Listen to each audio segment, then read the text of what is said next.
Welcome friends, welcome back to our channel ચટપટુ કાઠિયાવાડ. આજે આપણે બનાવીશું આમળામાંથી આખું વરસ સાચવી શકાય એવા પાચક આમળાની રેસીપી કે જેને આપણે સૂકવી અને બરણીમાં ભરી અને 1 થી 2 વર્ષ સુધી આપણે સાચવી શકીએ છીએ. આમળાને આપણે એની અંદર એક અલગ જ પ્રકારનો મસાલો મિક્સ કરી અને સૂકવણી કરી અને આપણે આખું વરસ સાચવી શકાય એવા પાચક આમળા બનાવશું. આ પાચક આમળા છે એ હેલ્થ માટે ખૂબ જ ફાયદાકારક છે. કોઈને ઉલટી ઉપકા થતા હોય અથવા તો પેટની કોઈપણ જાતની તકલીફ રહેતી હોય તો એના માટે આ આમળા છે એકદમ ફાયદાકારક છે, કારણ કે એમાં બનાવેલો જે આ મસાલો છે ને એ મસાલો છે એ આપણા શરીર માટે ખૂબ જ ફાયદાકારક હોય છે. તો આ મસાલાની રેસીપી અને આમળામાંથી પાચક આમળા કેવી રીતે બનાવવા બધી જ ટિપ્સની સાથે આપણે વિડીયોની શરૂઆત કરીએ. તો નવી રેસિપીઝ જોવા માટે તેને ચેનલને સબસ્ક્રાઈબ ન કર્યું તો સબસ્ક્રાઈબ કરી બેલ આઇકન દબાવી ઓલ દબાવી દેશો, જેને કારણે નવા વિડીયોઝના નોટિફિકેશન છે ને આપ સુધી મળતા રહે. બધા જ આમળાને આપણે આ રીતે પાણીમાં એડ કરી અને ધોઈ લેવાના છે. ધોવાનું કારણ એ છે કે ઉપર ધૂળ કે રજકણનો ભાગ હોય તો એ બધો દૂર થઈ જાય. તો આ રીતે બધા જ આમળા મેં પાણીમાં નાખી દીધેલા હતા અને ધોવાઈ ગયા બાદ આપણે એક જાળીવાળા વાસણમાં એને લઈ લેશું. અહીંયા આપણે પાચક આમળા બનાવીએ છીએ તો એ આમળાને આપણે કાચા જ નથી બનાવતા, પણ આપણે આમળાને બાફીને અહીંયા બનાવીશું.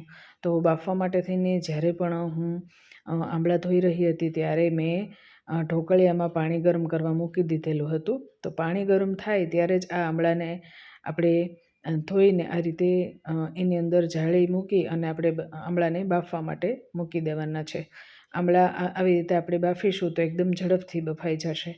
તો બધા જ આમળા આ રીતે ગોઠવી દેવાના છે અને ઢાંકી અને આપણે 5 થી 10 મિનિટ માટે થવા દઈશું. આપણે 5 મિનિટ થાય એટલે ચેક કરતું રહેવાનું. જો થઈ ગયા હોય તો બહુ રાખવાની કોઈ જરૂર રહેતી નથી. જો આ રીતે થઈ જાય એટલે સમજી જવાનું છે કે આમળાનો કલર ચેન્જ થઈ જાય છે ને પ્લસમાં આ રીતે ચાકુથી ચેક કરીએ તો આમળા એકદમ આરામથી બફાઈ ગયેલા દેખાય છે. ત્યારે જ આપણે ગેસની ફ્લેમ છે એ બંધ કરી દેવાની છે. તો આમળા થઈ ગયા છે, આપણે એને સાઈડમાં મૂકી દઈશું અને આમળા આપણે ચેક કરી લીધેલા હતા કે એકદમ સરસ રીતે બફાઈ ગયા છે. તો એક પ્લેટ લઈ એની અંદર આપણે આ બધા જ આમળા જે છે એ પહેલાં તો લઈ લેશું. બધા આમળાને આપણે લઈ લીધેલા છે. હવે આપણે એમાંથી ઠળિયો દૂર કરવાનો છે એનો. આમળા લગભગ એ જ રીતના બફાઈ ગયા હોય છે કે તમે હાથેથી પણ જો આ રીતે તોડશો તો એની જે બધી જ ચિપ્સ જે છે ને એ બધી જ છૂટી પડી જશે. એની કળીઓ જેટલી છે ને બધી કળીઓ છૂટી પડી જશે. તો અહીંયા આપણે પાચક આમળા બનાવીએ છીએ તો એના માટે પહેલાં તો આ બધી કળીઓ આપણે છૂટી પાડી લઈએ. મોટી જેટલી પણ એની 5 થી 6 મિનિમમ કુદરતી જ કળીઓ એની બનેલી હોય છે. એટલી સરસ દેખાય છે અને જોતાં જ ખાવાનું પણ મન થઈ જાય છે જ્યારે આમળા બફાતા હોય ને ત્યારે જ. તો આ રીતે કચરાનો ભાગ હોય એ દૂર કરી દેવાનો. બાકી આમળા છે એ બગડેલા હોતા નથી, આમળામાં કોઈ તકલીફ હોતી નથી. તો સારા એવા બધા જ આમળા આપણે લઈ બાફી અને આ રીતે ઠળિયા એના દૂર કરી લેવાના છે. હવે ઠળિયા જ્યારે દૂર થઈ જાય ને ત્યારે આ આમળાની જે આ કળીઓ હોય છે ને મોટી કળીઓ હોય છે અને આપણે અહીંયા પાચક આમળા બનાવીએ છીએ. તો પાચક આમળા બનાવવા માટે થઈને ખાવામાં સરળતા રહે એ માટે આ મોટી કળીઓને આપણે થોડીક પાતળી કરી લેશું અને પાતળી કરીને એના 4 ટુકડા કરી લેશું આ રીતે, જેને કારણે એ સુકાતા એ કળીઓ છે એ નાની થઈ જશે. સુકાઈ જશે એટલે એકદમ નાની કળીઓ થઈ જશે. તો આ રીતે આપણે બધા જ આમળા જે છે એ કટ કરીને રેડી કરી લેશું. આ રીતે બધી જ આમળાની કળીઓ આપણે કટ કરી લેશું.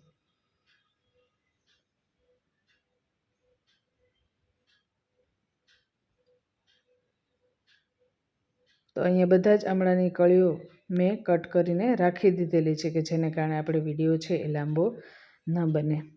તો અહીંયા આપણે કળીઓ તો કટ કરીને રેડી રાખી દીધેલી છે, પણ એમાં પાચક આમળા આપણે અહીંયા બનાવી રહ્યા છીએ તો એના માટે અમુક મસાલા મેં અહીંયા તૈયાર કરીને રાખેલા છે. એમાંથી આપણે મસાલો તૈયાર કરીશું અને એ જે મસાલો છે એ મેઇન મસાલો છે કે જેનો ટેસ્ટ છે એ આમળામાં એકદમ સરસ આવે છે અને હેલ્થ માટે પણ સારો સાબિત થાય છે. એક મિક્સર જાર લઈ એની અંદર 2 ચમચી જેટલો અજમો ભૂકો, ત્યારબાદ 2 ચમચી સંચળ પાવડર એડ કરી દઈશું, સ્વાદ પ્રમાણે નમક એડ કરી દઈશું, 2 ચમચી ભરીને આખા મરી લઈ લેશું, 2 ચમચી ભરીને આખું જીરું લઈ લેશું અને 1 મોટી ચમચી ભરી અને આપણે અજમો લઈ લેશું. આ બધી જ સામગ્રીનો આપણે પાવડર બનાવી લેવાનો છે. બધી સામગ્રીને શેકવાની બિલકુલ પણ જરૂર રહેતી નથી, કારણ કે એનો કાચો ટેસ્ટ જ જે છે એ એકદમ સારો આવે છે. તો બધાયનો આપણે આ રીતનો એકદમ ઝીણો પાવડર બનાવી અને આપણે એક મસાલો તૈયાર કરી લઈશું પાચક આમળાનો. તો આ પાચક આમળાના મસાલાની રેસીપી તમને કેવી લાગી છે મિત્રો, એ કમેન્ટ કરીને જરૂરથી કહેજો. અને તમે જ્યારે પાચક આમળા બનાવો છો તો એમાં મસાલામાં તમે બીજી કઈ કઈ સામગ્રી એડ કરો છો એ સામગ્રીનું નામ મને જરૂરથી લખીને કમેન્ટ કરીને કહેજો, કે જેને કારણે ફરીવાર જ્યારે પાચક આમળાની રેસીપી બનાવું તો એ સામગ્રી હું એડ કરી શકું. અને આ મસાલાની રેસીપી તમને કેવી લાગી છે એ પણ મને કમેન્ટ કરીને જરૂરથી કહેજો. અને મસાલાની રેસીપી ગમી હોય તો એક લાઇક પણ જરૂરથી આપી દેજો અને આપના સિટીનું નામ પણ જરૂરથી કમેન્ટમાં લખીને કહેશો મિત્રો. તો અહીંયા આપણે મસાલો તો થઈ ગયો છે, પણ આમળા છે એ બફાઈને થોડાક સુકાઈ ગયા હોય છે. તો એમાં મસાલો ચડી જાય એ માટે થઈને અને ટેસ્ટ સારો આવે એ માટે થઈને એમાં લીંબુ એડ કરી દઈશું.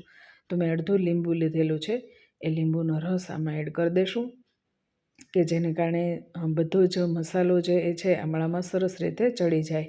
તો લીંબુ એડ કરી અને બધો જ લીંબુ જે છે બધા આમળામાં આ રીતે સરસ મિક્સ કરી દેવાનું છે. લીંબુ મિક્સ કર્યા બાદ આપણે એની અંદર મસાલો એડ કરીશું. તમે આની જગ્યાએ આની સાથે ચાટ મસાલો અથવા તો તમે આમચૂર પાવડર પણ તમે એડ કરી શકો છો. તો લીંબુ એડ કર્યા બાદ આપણે આજે પાચક આમળાનો જે મસાલો બનાવ્યો હતો ને એ બધો જ મસાલો આની ઉપર સ્પ્રિંકલ કરી દઈશું અને સાથે જ હિંગ પાવડર પણ એડ કરી દઈશું, જેનો ટેસ્ટ છે ને એ આમળામાં એકદમ સારો આવે છે. તો આ રીતે બધા જ આમળામાં બધો જ મસાલો સરસ રીતે મિક્સ થઈ જાય એ રીતે આપણે એને હલાવી લેવાનું છે. તો આમળા સરસ રીતે બધાય મસાલામાં કોટ થઈ જાય એ રીતે આપણે મિક્સ કરી લીધું છે. જરૂર પડે એ પ્રમાણે આપણે એની અંદર મસાલો આ રીતે એડ કરવાનો છે. આ મસાલો વધે તો એ મસાલો જે છે એ તમે છાશમાં નાખીને પણ તમે પી શકો છો. તો અહીંયા બધા જ આમળામાં સરસ રીતે આપણે મસાલો મિક્સ થઈ જાય એટલે આપણે એને તડકામાં સુકાવવા માટે લઈ જઈશું. તો અહીંયા આમળામાં સરસ રીતે મસાલો કોટ થઈ ગયો છે, જો આપણે જોઈ શકીએ છીએ મિત્રો, એકદમ સરસ એવું. અત્યારે પણ આમળા આપણે ખાઈ શકીએ છીએ, એને ચાખીને જોઈ લેવાનું, જરૂરત લાગે તો તમે એમાં સંચળ પાવડર અથવા તો તમે નમક એડ કરી શકો છો. પણ અહીંયા મેં મસાલો ચાખેલો, આમળું ચાખેલું, તો એમાં મને સ્વાદ પ્રમાણે થોડુંક નમક અને સંચળ પણ થોડું ઓછું લાગ્યું હતું. તો સંચળ અને નમક મેં આમાં આ રીતે સ્પ્રિંકલ કરી દીધેલું અને ફરીવાર એને આ રીતે મિક્સ કરી દીધેલું, કે જેને કારણે એનો ટેસ્ટ સારો આવે છે.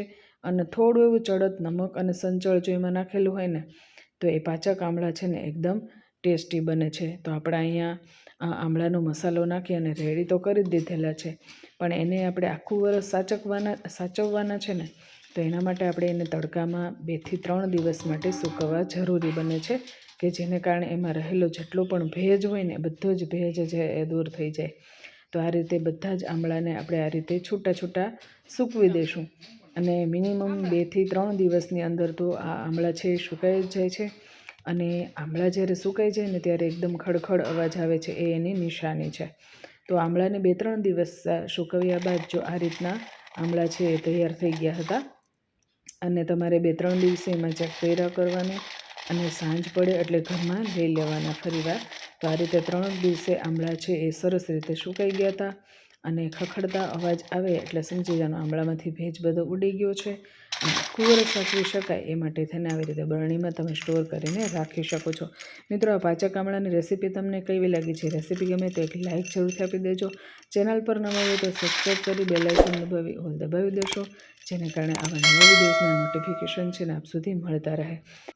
અને રેસીપી જો ખરેખર આપને ગમી હોય તો આપના ફ્રેન્ડ સર્કલ્સ અને ફેમિલી ગ્રુપ્સમાં શેર કરવાનું બિલકુલ ભૂલતા નહીં. શેર જરૂરથી કરી દેજો મિત્રો. અને ફરીવાર આવી નવી રેસીપીઝ તમારા સુધી લઈને આવીએ ત્યાં સુધી જય સોમનાથ, જય માતાજી મિત્રો.